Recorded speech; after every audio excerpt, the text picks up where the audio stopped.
As we go into the weekend, I wanted to talk about a few brands and different items as you're going out to estate sales, garage sales, and possibly thrift stores this Memorial Day weekend. A few of the brands are very common and are often overlooked brands, but there's niches within those brands that I'm going to talk about and show you some examples of here. 4 of the items I'm going to talk about are clothing items, and then one of them is a non-clothing item and something people may be passing up all the time. So let's get right into it. So the first one, this is a mall brand. You can buy it at Dillard's and other stores, and it's something that on the shelf a lot of time in shirts and pants it's not worth reselling, which is Cremu, or it may say Daniel Cremu depending on the label. And most of the items aren't worth reselling if you're buying them at a thrift store, especially because you're going to pay $5, $6, $7 for a piece, and at best you're going to double your money after fees and that kind of stuff. But when I saw this at my local thrift store, at first I thought, that's probably real leather, because Cremu is an expensive brand in the store and they're not charging high prices for bad quality. It's just so abundant. So first of all, I grabbed it because it was my size. I'm not keeping it. I'm going to sell it, even though it's pretty cool. But I went and looked at the tag inside, and it is, I don't know if you can see that, 100% lambskin outer shell. I picked this up. This was $15, so this wasn't cheap, but it should sell for somewhere between 70 and 80 bucks. The season's a little bit off, but it is a really nice piece. I feel like it may sell before we get to wintertime. And it's pretty unique. There's just not tons and tons of these available.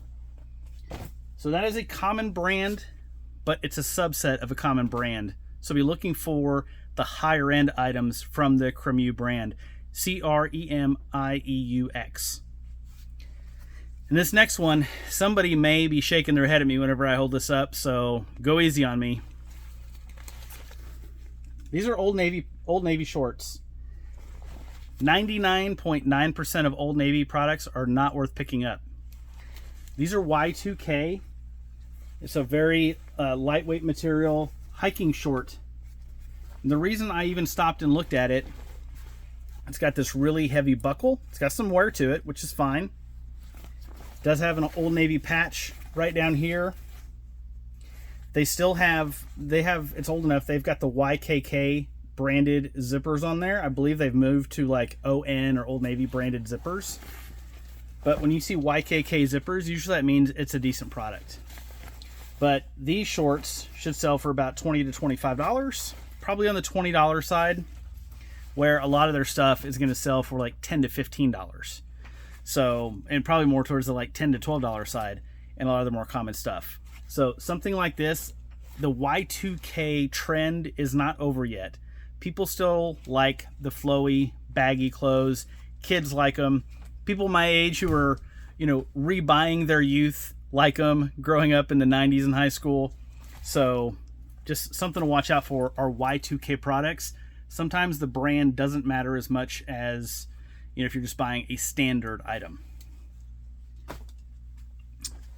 This third item, I've talked about these before, but it was pretty awesome because I published a video last week, and I did a video talking about comping products, and I used jeans specifically as an example.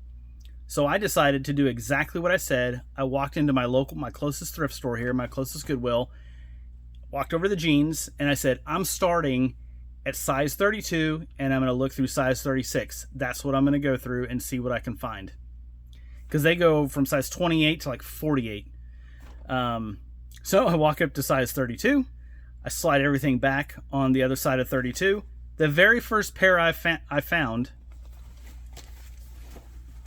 were a pair of Arot. These are the M5 Slim Straight FR. Flame resistant, fire resistant jeans. These are going to sell for 35 bucks, no problem. They cost me $10.15 with tax, but I'm fine with that, flipping it into 35, and I know it'll sell for 35, no problem. if I hadn't done exactly what I did, there was somebody else working the other end of the jeans coming my direction. If I had started, with 20, 25 more pair of jeans on the other side of size 32 and not skipped right to it, there's a fair chance I would have missed these because of where we were going to meet. And it was a reseller. I was watching them pick. They were buying stuff to resell.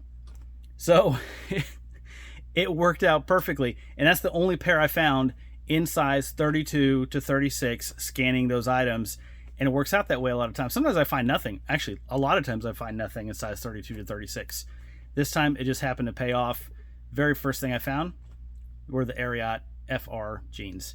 And I've been finding a lot of different FR brands, or brands that have the FR rating on them, and they are not worth reselling. Arot is, I feel like there was one other brand I sold. I can't remember, but even like Carhartt FR is not great unless it's like in new condition or is brand new. So just something to keep watching out for. And then this is a brand new brand for me. It might be a brand new brand for you. I don't know. I picked up those jeans. After I got to size 36, I walked away. I was not intending to go by and shop shirts. Walked by a rack. I saw a shirt that caught my eye. I saw this, and I just saw the kind of bright pattern. And I remember somebody commenting about finding some new Hawaiian brands they weren't familiar with before. I thought, I'm going to go look at that. Curiosity got me. I'm going to look at that shirt. And I saw this tag, Retro Rifle. Never heard of it before. Not a super saturated brand. This shirt is worth about $35. I paid $7 and I think 38 cents all in for it. Retro Rifle. So this is the Poppy. So they've got their series names on here. Yeah, this is the Poppy. So it says Retro right there. It says Poppy right down here. But on the shirts, mixed in with the pattern, there's actual rifles. So it's like kind of a flowered tropical pattern with rifles mixed in, which is just super random. You wouldn't really notice unless you were standing and looking right up at it or knew what you were looking for. And then a lot of times, if somebody has one, they might have two. They might have donated two things, and in this case they did. I found another one right behind it when I took it off the rack. So, different tag. I mean, it says retro on it. But this is the Dead Air series. And you can see, again, the rifles mixed it like AK-47s mixed in with the toucans and the palm trees. Another $35. So, and they're branded on, they've got branding like on the pocket. They've got branding on their buttons. I don't think it's on the back, but that's where you're going to see the branding. And they have it at the bottom. Your shirt covers that part up. But so I'm going to lot those up. They're the same size, and I'm going to put them up for $69.89 plus shipping and sell them together. So those are the 4 clothing brands or items to be looking out for. Clothing is not bulletproof. There's so much of it. There's so many nuances, so many caveats, sub-brands, brands made by other brands. It's just crazy, the amount of clothing. And I am so far from expert in my knowledge on clothing. I'm just constantly learning and learning and learning. I feel like I've learned probably 6 or 8 new brands just in the past month, maybe more. And I'm learning new brands all the time. A lot of them aren't worth buying. So I learn about the brand, and then I'm like, don't buy that. So that's the clothing items. Now, the 5th item, I'll call it the bonus item, that I think a lot of people probably walk right by. I'm guessing that's because that's how I can find them. I don't know. At estate sales and garage sales, and sometimes even at thrift stores, are these cassette tape cases. This one's made by Coast. You may hear that.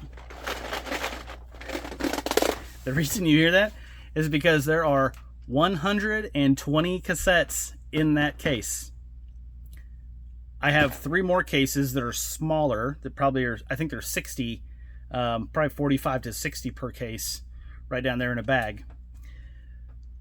But I was at an estate sale, found these. Most people don't want them. They don't attach any value to cassettes. It's just something people really aren't using widespread anymore. My car has a cassette player in it, so I do play some cassettes. So this case alone is going to sell for about $40 to $50 for the 120 count. I should say, I bought all 4 cases for $4 a piece with the cassettes in them.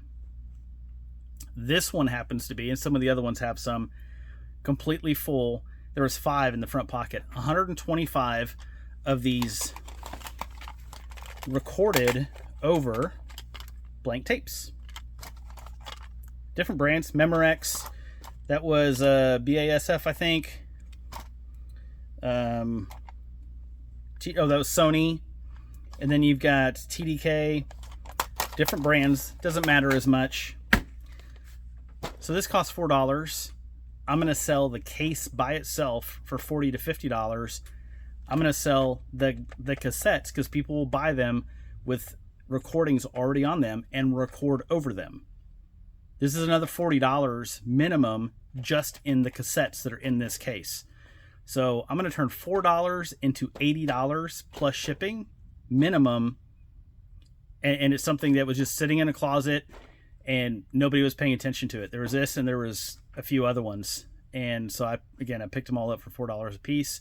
The other ones with the cassettes and the cases are probably worth $25 to $30, where this one's going to be worth about $80. But yeah, something to pay attention to is older media. And again, it's not all great, but cassettes do okay. The blank ones that you can record over, or brand new blank ones that are sealed. And the cases, of course, because there's not just a bunch of brand new cassette cases floating around. So people are logging into eBay to buy them there. And that is it. We're headed into the weekend. I hope everybody is ready to go and for a good Memorial Day weekend. It is pretty warm here in Oklahoma. It's in the mid to high 80s. And yeah, there's going to be a lot going on this weekend. I've got graduation tonight. My oldest son is graduating.